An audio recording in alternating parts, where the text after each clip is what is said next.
অনেক দিন আগের কথা। কোনো এক জঙ্গলে অনেক জীবজন্তু ছিল। তারা একসাথে মিলেমিশে বসবাস করত। সেই সকল জীবজন্তুর মধ্যে একটি ঘোড়াও ছিল। সেই ঘোড়াটি খুব দ্রুত দৌড়াতে পারত। আর তার মনে খুবই গর্ব ছিল, কারণ সে খুব দ্রুত দৌড়াতে পারত।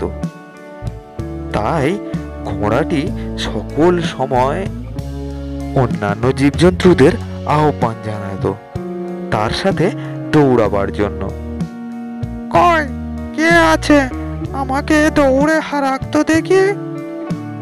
ঘোড়াটির এই আচরণের জন্য সবাই তার প্রতি খুব বিরক্ত ছিল, শুধু একটি খ্যাঁকশিয়াল ছাড়া। কারণ খ্যাঁকশিয়াল আর ঘোড়াটি খুবই বন্ধুত্ব ছিল। শিয়ালটি ঘোড়াটিকে সকল সময় বোঝাতো যে ওর এমন আচরণ করা উচিত নয়, কিন্তু ঘোড়াটি শুনতই না। বন্ধু, তোমার এরকম বলা মোটেই উচিত নয়। কেন? আমি যে দ্রুত দৌড়াই, এটা বলতে কিসের অসুবিধে? দীর্ঘ অনেক দিন ধরে এমনই চলতে থাকলো। শিয়ালটি তার বন্ধু ঘোড়াকে অনেক করে বোঝাতো, কিন্তু ঘোড়াটি মোটেই তার বন্ধুর কথা কানে তুলতো না। সেদিন ছিল জঙ্গলের ছোট্ট সুন্দরী টুনটুনির জন্মদিন। কাল আমার জন্মদিন, আর আমার জন্মদিনে আমি নতুন কিছু আয়োজন করতে চাই, কিন্তু আমি কিছুই ভেবে পাচ্ছি না। দয়া করে তোমরা কেউ যদি আমার একটা সিদ্ধান্ত দাও তাহলে খুব ভালো হয়।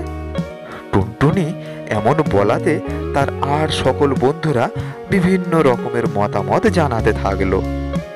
সকল বন্ধুরা তাদের নিজস্ব চিন্তা ভাবনা জানাতে লাগলো।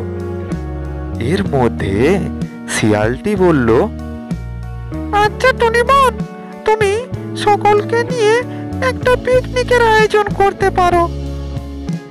এখন তো শীতের সময়, সেটা বেশ ভালো হবে।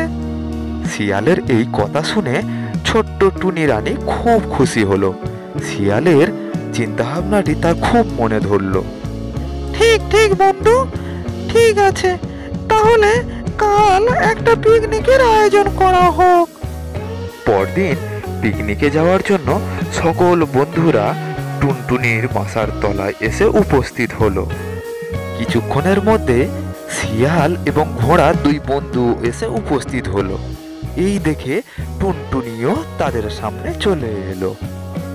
বন্ধুরা, পিকনিকের সব ব্যবস্থা খালের ওই পারে করা হয়েছে, আর যদি আমরা এখনই রওনা দিই তাহলে বিকেল হতে হতে আমরা সেখানে পৌঁছে যাব। অন্যান্য সময়ের মতো অহংকারী ঘোড়াটি বলে উঠল, বিকেলের জন্য কে অপেক্ষা করে? তোমরা হেলে দুলে ধীরে ধীরে চলে এসো, আমি এখনই দৌড়ে সেখানে পৌঁছে যাচ্ছি।